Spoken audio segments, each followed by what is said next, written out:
Hi there, I'm Clifford Bates, and welcome once again to reading Machiavelli's Prince.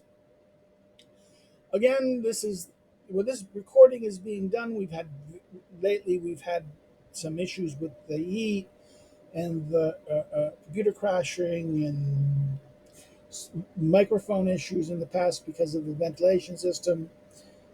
So we've I, I, I apologize in this period. I hope people say the fact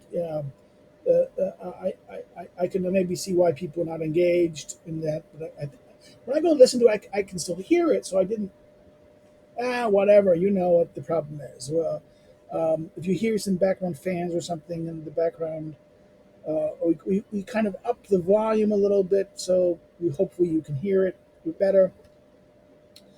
But today we're looking at the chapter 23, which is in what mode flatterers are to be avoided. We're continuing the prudence in the prince section, the fourth part, the fourth kind of division in the prince, where we're testing our understanding of which we're assessing the prudence, not only of the prince, but also of the reader, who's being tested to see if they understand.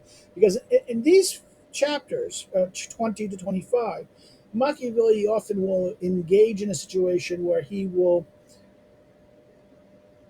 make saying, making claims at various chapters. Go do this. I will.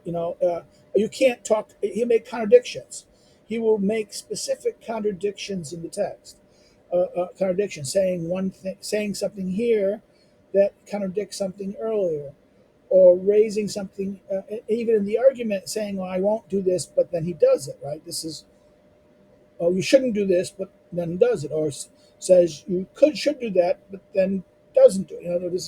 This is what Machiavelli is doing. Now the question is, often people will pay more attention to the advice and to the assertions and to the aphorisms than necessarily, because this is what we've done in the past. Now we continue. The question then is this new position the right position? And this is the testing the reader's judgment to see if you've been paying attention and understanding and following and learning, that you understood what he taught earlier, and that now he's kind of testing you in that sense. And today, last chapter, we had with the secretaries, right? The question of the minds of the prince, the question of the judgment of the prince, knowing who to pick as advisors. Now, the next chapter, this chapter focuses on flatterers, those who flatter the prince. Now, this chapter is again. This is basically 4 paragraphs. It's 1 paragraph longer than the previous chapter, so it's slightly longer. So let's go looking into it. The first paragraph. I do not wish to omit an important heading and an error from which princes with difficulty defend themselves. If they are not most prudent, in other words, if they are not most prudent, so therefore this is the problem, that, or if they do not choose well. Okay, so but now notice this: they're lacking of prudence, they're not most prudent, or they don't choose well. But is choosing well and prudence kind of connected? So therefore, there's a double down. He bifurcates. They don't choose well, but that would be a sign of lacking prudence, right? So that and that those who lack prudence and who haven't chosen well, regarding what? Well, we talked about the minds of the advisors, right? This is clearly the thing, the previous chapter. Um, uh, he's not going to admit an error that this is going to arise. What is that error now? And these are the flatterers on whom courts are filled. For men are so pleased with their own things, and in this mode deceive themselves, that they with difficulty defend themselves from this pestilence. And the wish to defend oneself from it carries the danger of being contemptible. Okay, why? Because okay, one of the important things that we look at, if you look at Shakespeare's Richard II, the example of the men that Richard had around him. He was a young prince, young ruler. He came into power as a very young child, and as he became older, what happened was he surrounded himself with flatterers, right? People who constantly sought to kind of promise him things. Well, being sort of this is the point, that this is the danger of being contemptible. That, in other words, you're held with contempt, and therefore therefore the ambitious or the proud or the honorable, your own vassals, the people who are under you, your lieutenants and people like this, start to look at you contemptuously and think that, well, wait a minute, I deserve the honor as much as you. I'm better than you. I'm better than you. Okay, and then that creates the problem, right? The contempt. The danger of the flatterers is that it leads to you being contemptible, because they are. It is like that is saying here. And this is difficult to. It becomes a pestilence, right? It becomes a pestilence. The flatterers, with that, and that becomes, and this pestilence of the flatterer surrounding the prince, surrounding the ruler, um, makes the ruler contemptible, and this is the challenge it does this, right? For there are no other mode of guarding oneself against flattery, except to have men understand that they will not offend you by telling you the truth. Now, here is an important thing. The you here is the second person familiar again is used. So the you personalized. It's you, the reader, almost. Like it's talking to not the formal, not formally, not this. This is the intimate you, right? This is that in the Italian, like French, there's two. The second person. The second person is uh, um, the second person. Uh, uh, yeah, the second person. Singular. There's two divisions of the second person singular: a formal and a and informal. In fact, we talked about this before about how that's usually a sign of intimacy if you use the informal. So Machiavelli, by using the informal as he does as much, and he switches between the two potentially, so indicates something. He's directly engaging the reader here in an intimate way, as an equal, as an intimate knower. So that men understand that they will not offend you by telling you the truth. But when everyone is able to tell you the truth, then you lack reverence, right? That's the problem, right? If everyone is able to simply tell you the truth, otherwise you should. And there's the telling the truth, going to tell you the truth. Go tell truth to power, right? Well, if you tell truth to power, you no longer fear it. If you no longer fear it, you don't have reverence towards it. But therefore, this question here is, if they're too easy to tell you the truth, too willing and they just will do it, this leads to the danger of lack of reverence, and that you can be weak. You'll be perceived as weak.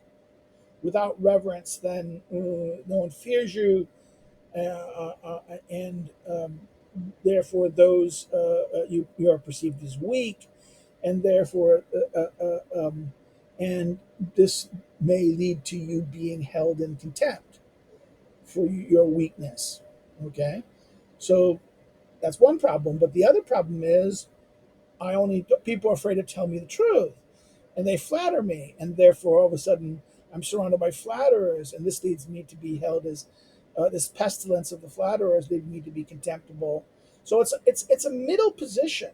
In other words, the prince needs to be in a situation of the need for truthfulness, must have a balancing between.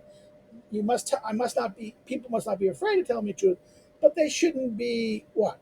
They shouldn't be telling you the truth whenever they want to, right? At circumstances. They shouldn't confront you with the truth in front of in a way that humiliates you or to destroy you. So, right, in a way that shows they don't respect you. or don't have reverence for you. Therefore, a prudent prince ought to take a third mode, a middle ground, a third mode here, choosing from his state wise men, and only to these he ought to give free will to speak the truth to him, but only on those things about which he asks and nothing else. That's where. So therefore, this is a very important point. The third mode is okay, wise men. These wise men, I'm going to allow you to tell me. You're going to be these advisors, right? These advisors, these wise men, his state wise men, and not only and only to these he gives them the free will to speak to him the truth about these matters, but only of those things about which he asks. I ask you about that. You can tell me the truth, and nothing else. But isn't there a danger that the danger is maybe he knows something about a conspiracy or something else like that, or that and that he wants to tell you the truth about it? Well, then the question then is again that's a different thing. At one level, no. If we take this literally and narrowly, the answer would be no. Only things he asks. If he doesn't ask you about a conspiracy or a problem, then you don't give him the answer. Okay, so but that's a problem there too. So that's you see the delicate balance of what he's kind of doing here. He ought to speak about the things which he asks and nothing else. But he ought to, in other words, but then and that's one thing. The advisors, these wise men, should only be free to ask about be free will over to give us their answers, speaking to him freely, only about the things he asks. Okay, but then what? But on his part, he ought to ask them about everything and hear their opinions. Okay, so therefore he should hear their opinions. And afterwards deliberate by himself and in his own mode. And so therefore, in other words, okay, stop. We're using semicolon. Stop here. What is happening? The prince, okay, yes, they should be free to tell you the prince the truth freely, completely, only on the things the prince asks, right? But the prince should be asking about everything and everything, okay? So he ought to ask them about everything, right? And hear their opinions, but won't hear their opinions. Afterwards, the prince deliberates by himself in his own mode, semicolon. And with these counsels, in other words, he's not just advice and implementing his advice. He decides. They don't decide what to be done. He decides what to be done. They execute. The ministers then execute.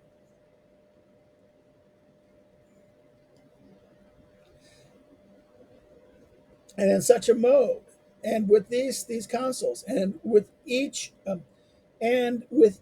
one of the counselors, he should carry himself in such a mode that everyone will recognize that the more freely he speaks,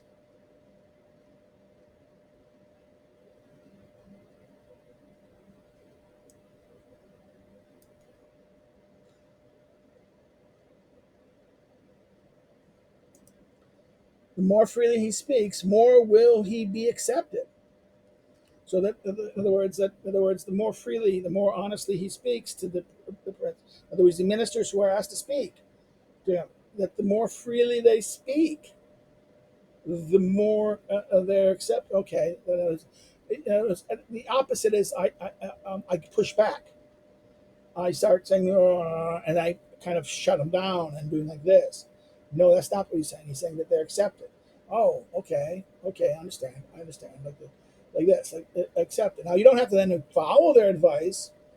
You have to be accepting of their advice and increasingly accepting of their advice as the more you don't have to prod them to do it, force them to give it, but they give it freely.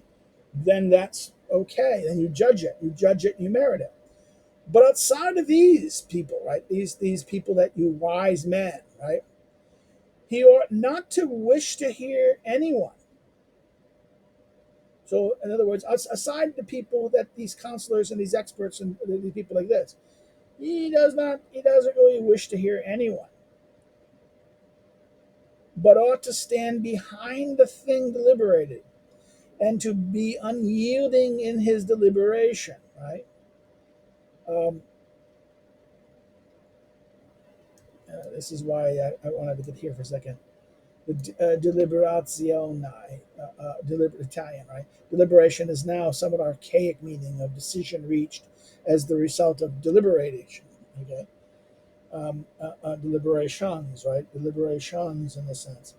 The deliberations are the decisions made from a deliberating. What is deliberating is calculating rationally, debating, and so on.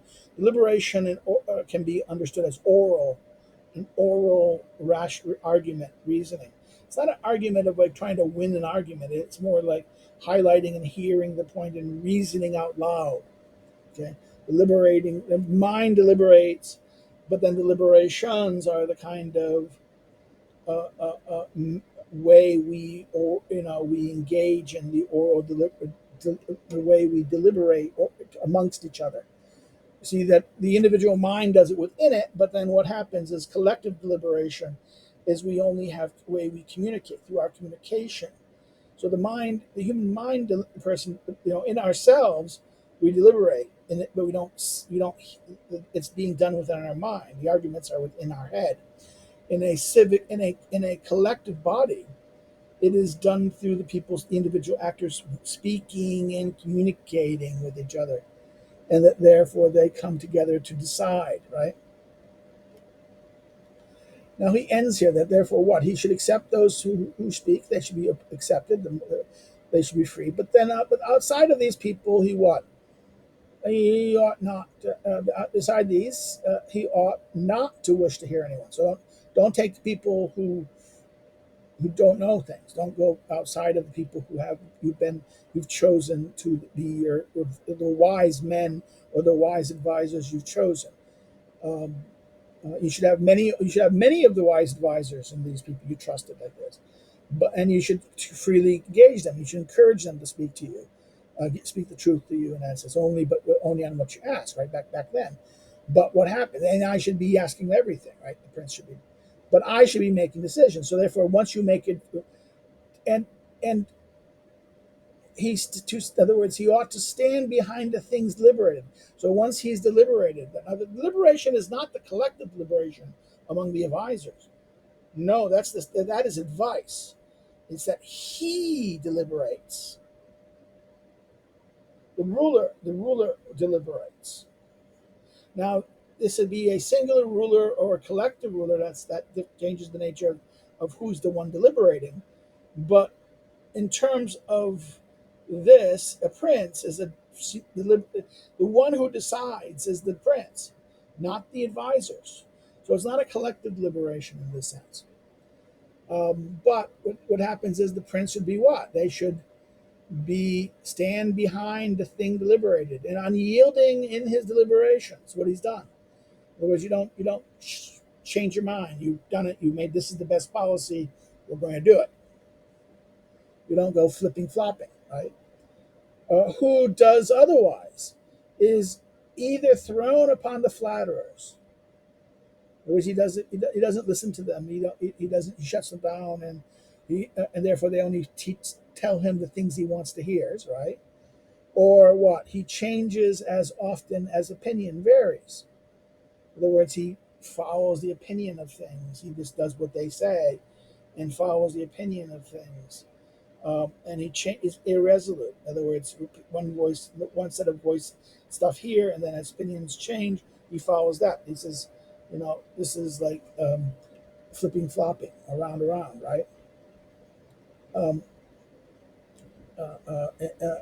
is thrown upon or changes as often as opinion vary, from which it arises that he is little esteemed. In other words, what happens? He becomes either because the flatterer is to say him to whatever he wants, and what will happen is that he will constantly follow what the flatterers tell him to do. This will lead him to be inconstant, And therefore this becomes the point of what they will see, that he's surrounded by the peasants. He will lose the esteem by the fact that they see the advisors are such people or flatterers, but also they will lose their he will lose the esteem because he seemed to be inconstant, right? He seems to be he's indecisive, he's inconstant.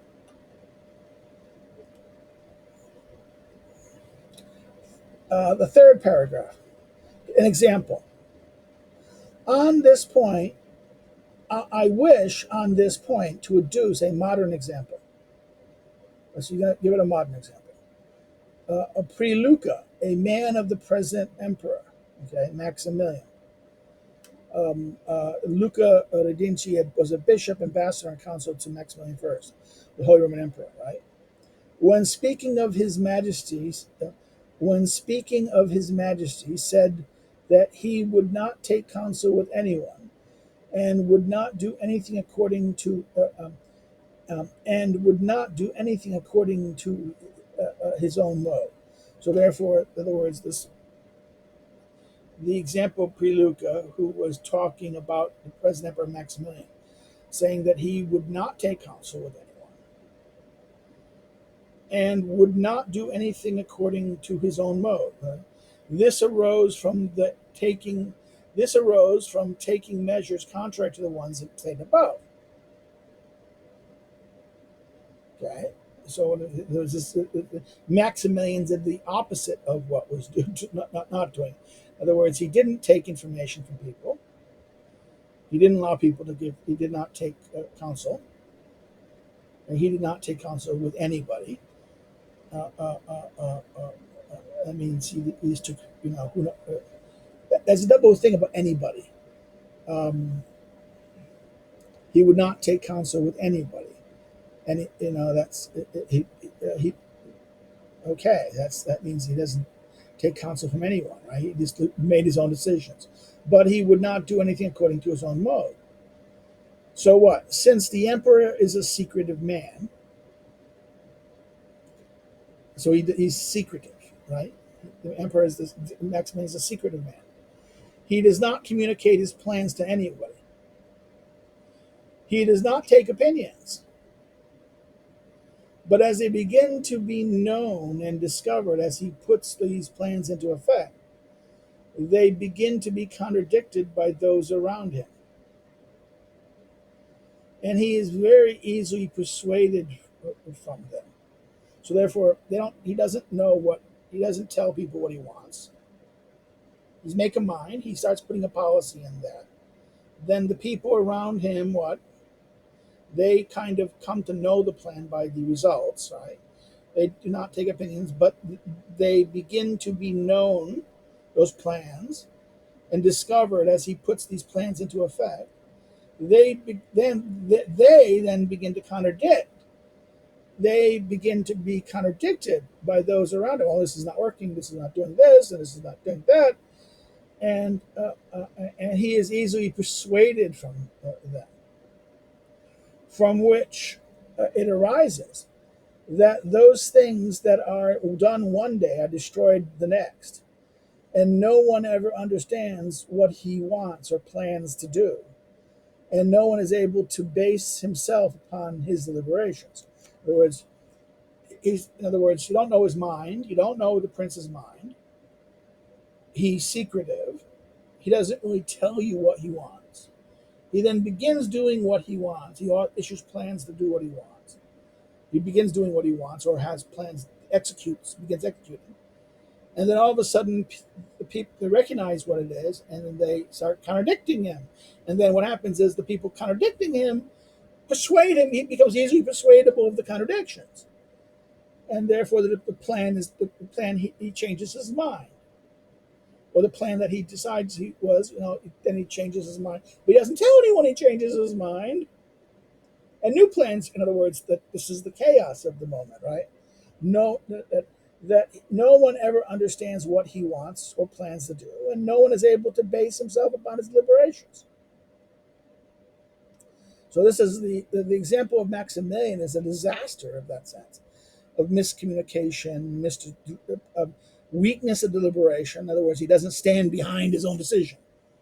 He all of a sudden contradictions. People said, "Well, that doesn't work. Maybe you should do something else here." And he goes, "Okay, you're right. I think you're right. I'll listen to you." But he doesn't take advice from other people. He doesn't. He decides something. He makes a decision, but not on his own mode. In other words, he doesn't make it. This is the thing about this. This is why it's weird. He doesn't take counsel with anyone, and, and would not do anything according to his own mode. So therefore, in other words, he once he does something, he expects others to takes inputs back from them, right? So therefore, it's not like the opposite way where you take counsel and then you then decide. He then lets them to decide to do anything with their mode. That in other words, he makes some plans. He then starts the implementation of them, and then all of a sudden alternative arguments or contradictions or other things come up there and they undermine it, and he then backs away, right? Changes his opinion. So it's fickle mind, fickle.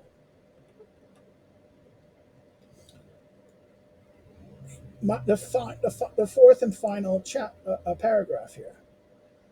A prince, therefore, ought always to take counsel. So he must always take counsel, but only when he wishes to do so, and not when others wish. So, okay, that's a problem. That's the question. Then is what happens when you don't know something, and the other person does know something.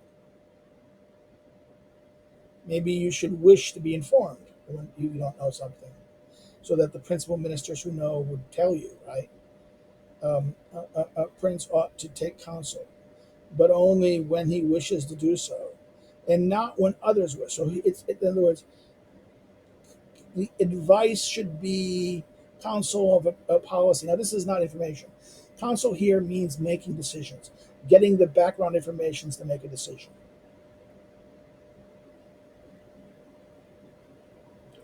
So he should get counsel when he wishes to do so, but not when others. Okay, but about when people go on new innovation, someone comes to you about a new innovation, a new something beneficial for your regime. See, that's the problem here, right? You have to be careful here. So it's a limit here. Indeed, he ought to take the heart out of anyone counseling him on anything when he does not ask for it. So he needs to, I didn't ask for that. What? How dare you talk to me? If I didn't ask for it, okay?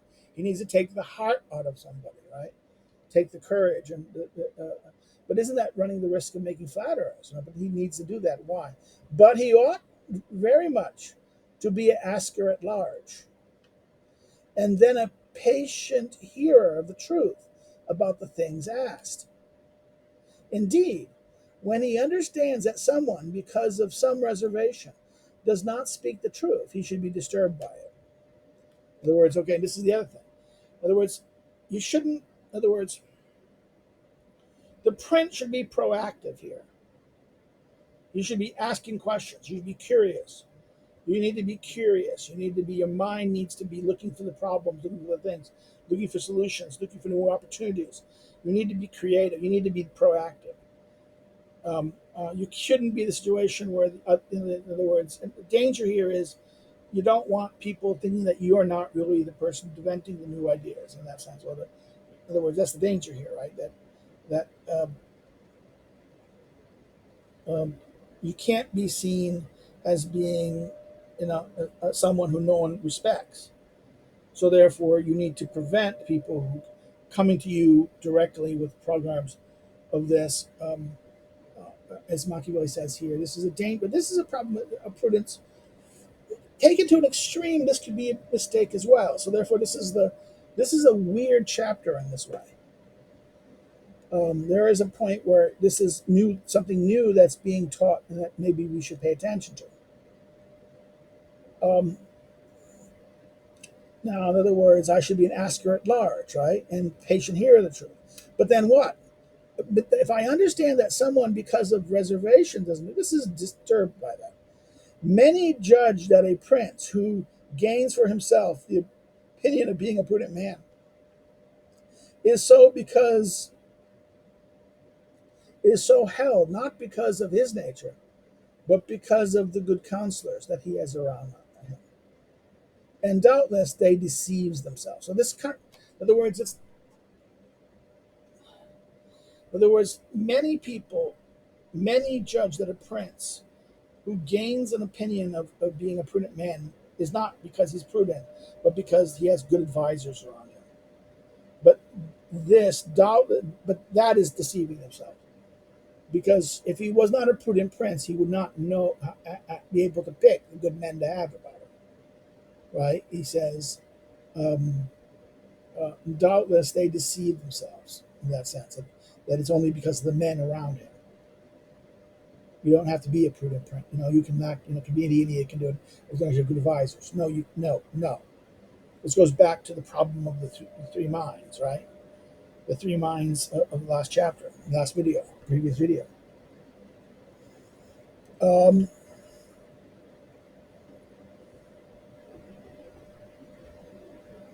um, For this is a general rule. Now, so he gives us a general rule which never fails. So we have another general rule which never fails.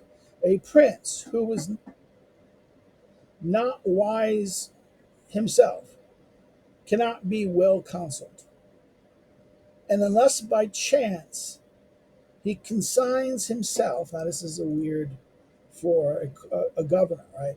Qualo governare. Governor here is used in the sense of tutor, right? He consigns himself to one who alone will wholly govern him, like a tutor or a thing, and who himself is a most prudent man. Now, this is interesting. A general rule, a general rule. A prince who is not wise himself cannot be well counseled. But then, unless by chance he consigns himself to one who alone will wholly govern him, as a tutor or a teacher like this. But the wife banging on the door for 5 minutes. I didn't know her.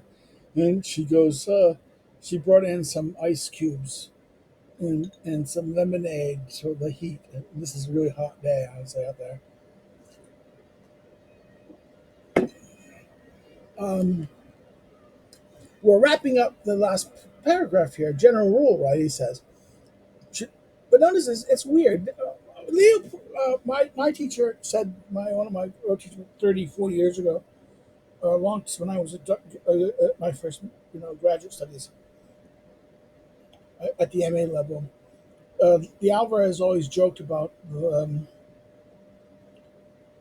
Leo Paul de Alvarez always joked about he always brought the British author Woodhouse an example of Jeeves and Bertie and Jeeves and Worcester.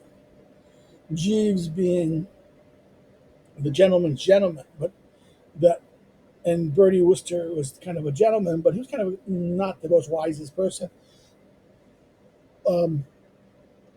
That Jeeves was wise, but Jeeves never wanted to rule. In other words, that Bertie consigned himself to be governed by Jeeves. Okay, that he dealt all the rudimentary cares and concerns about things. To this is why I'm bringing this. I mean, I don't know if many of you read Bertie Wooster Jeeves from P.G. Wodehouse stories. Jeeves. Again, this is maybe generational. Even when I was a kid, not many people would know who Jeeves were. But then again, in 1990s, there was this British multi-series with Peter Fry, Stephen Fry, and Peter Lorre, doing this. They did Jeeves and Wooster, and this was very famous in that time, both in England and in the U.S. And therefore, this is kind of a moment of this idea. We came back to it a little bit to the 1990s, but now this new generation, we don't really know this, so therefore. But the example of this is someone who submits himself to a tutor. The tutor governs him. But the tutor is the danger of this is what happens to the tutor is um, never the weird danger of the would you be always be afraid that the tutor is it's a problem here. There has to be trust, absolute trust, because when the trust breaks down, the tutor is capable of the one who consigns himself could be the governor in that sense, could take over. The danger he could remove you because he's capable and you're not, and everyone will know that he's capable and you're not. So therefore, the perception that you become contemptible. And in fact, that's the problem with Jeeves. If you ever look at Bertie Wooster, he was looked at as um, he was not held with the highest respect because he was not, he was kind of seen as a flighty, not serious character in that sense. So if you're not prudent, the danger here is general rule. If you cannot, in other words, if you not cannot, in other words, cannot is not wise, cannot be well counseled, except someone who is very prudent counseling him. That's the see, but that would not work politically. That's the problem with it. That would not work politically. That you could get away with that in a private situation, a private life, but in the public realm, could you get away with that? Wouldn't look good. It would lead to it becoming contemptible in the eyes of people. So he goes, in this case, he could he could well be, but it would not last long. All right. This situation would not last long, for that governor of his right would in a short time take away the state from him, right?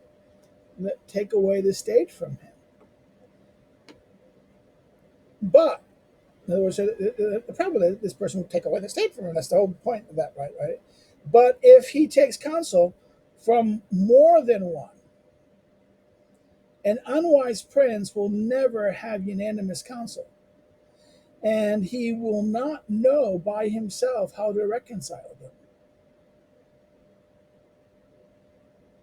Okay, so in other words, an unwise prince has, if he takes more than one counsel, so if you just take one prudent person and one person would, the danger of that is clearly it wouldn't last long because that person would basically take away the state from him. Either because everyone will know it, he becomes contemptible, and therefore the people will turn to give their support to that one prudent person. But if you have multiple counsels, you don't know which ones. Okay, you have multiple people counseling you, but you don't know which one is. Don't know by himself how to reconcile them, right? As for the counselors, each one will think of his own interests, and the prince will not know how to correct or understand them. Now, this is very telling. This leads us again to rethink the previous discussion of the mind. The prince must be wise. You cannot be that middle mind, that you're not wise, you don't discern, but you can be instructed. No, you have to discern. You have to be able to choose your things. But we talked about that. There is the middle ground, but the middle ground was what? That you had to have that the knowledge, the level of knowledge, the discernment is variations. We go back to what we said in the previous video about that, because I think this is a point where we should think about carefully what he's trying to say here in that sense. We must be a wise person, otherwise it won't work. You must have some being able to. An unwise prince will never be able to discern and decide, reconcile. And then of the counselors themselves, because they're not able to reconcile, they're going to look at for their own interest. Okay, and everything is, and the prince will not know how to correct or understand these things, and all goes to hell, right? And it is not possible to find it otherwise. So, and it's not possible to find it otherwise. For men always turn out badly for you, unless by some necessity they're made good. In other words, In other words, they will always seek their own interest. He's saying that men will always pursue their own. They will seek bad for you. They're good, not your good, unless you can make them good. By some necessity, they are made good. Something that forces them to do the good that you want, the good, your good. It is therefore to be concluded that good counsel comes from whomever they may come. Now, he ends it, and this is the problem. This is it is therefore to be concluded. So, in conclusion, good counsels from whomever they may come must arise from the prudence of the prince, and not the prudence of the prince from the good counsels. So, therefore, this metaphor at the end, in other words, and this is interesting, that he doubles down the prudence of the prince, the prudence of the prince. Again, from the last chapter, right? The prudence of the prince. The prudence of the prince. In other words, must arise that the prudence of the prince.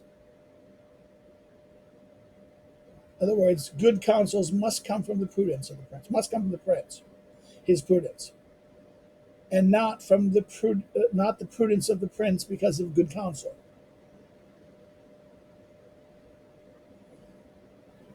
This is that point. It's not the counsels that make the prince prudent,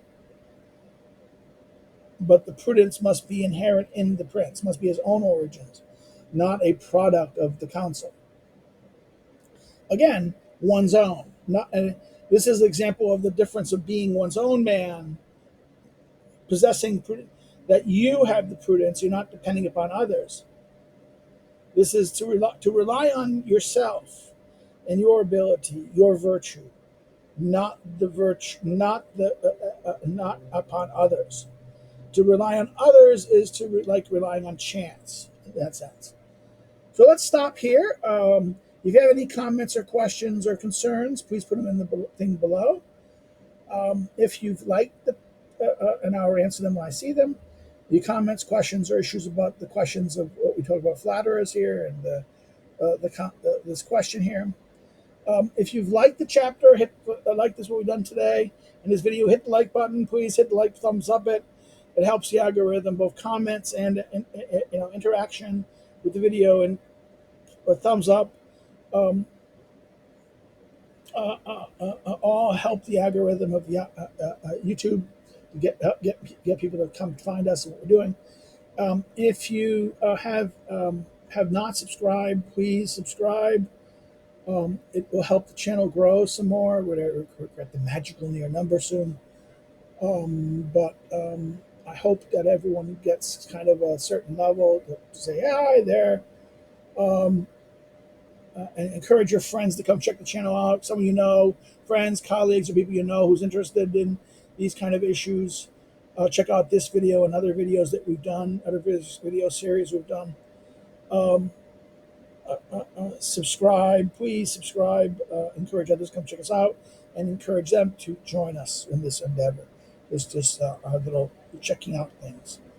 If you didn't like it, you can always say, no, I didn't like what you done here. Because you got fans in the background and lights, and it's kind of boring, man.